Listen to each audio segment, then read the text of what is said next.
भाजप नेत्या पंकजा मुंडे या बीड लोकसभेच्या उमेदवार आहेत. चौथ्या टप्प्यात बीड लोकसभेसाठी मतदान प्रक्रिया पार पडणार आहे. आजपासून पंकजा मुंडे या जाहीर सभेला सुरुवात झाली आहे.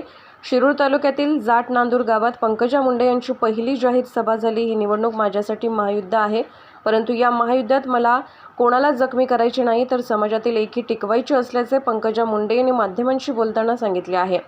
बीडला विकासाच्या वाटेवर न्यायचे आहे. जिल्ह्यातील लोक हे विकासाशी नाते असलेले आहेत आणि ते योग्य निर्णय घेतील असा देखील विश्वास पंकजा मुंडे यांनी व्यक्त केला. यावेळी भाजपा आमदार सुरेश धस यांच्यासह पदाधिकारी उपस्थित होते. पहिला दिवस नाही, आमचा प्रचार महिना झाले चालू आहे आणि उमेदवारी डिक्लेअर होऊनही 22-23 दिवस झाले असावे.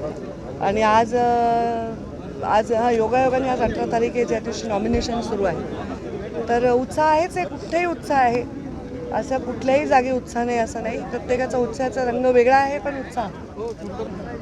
माझी महायुद्धाची तयारी निवडणुकीची अशी आहे ज्याच्यामध्ये एकही जनता झळकिमी नाही झाली पाहिजे, कोणाही समुदायाच्या भावना दुखावल्या नाही गेल्या पाहिजे. कोणाही एक नाही, सर्व समुदायांना एक वाटलं पाहिजे समान अधिकार माझ्यावर, ही माझी भावना. जातीचा रंग जरी दिला तरी जातीचे लोक, जे विकासाच्या जातीचे लोक आहेत, या माझ्या बीड जिल्ह्याच्या मातीचे लोक आहेत, ते योग्यच निर्णय घेणार आहेत असा मला विश्वास आहे.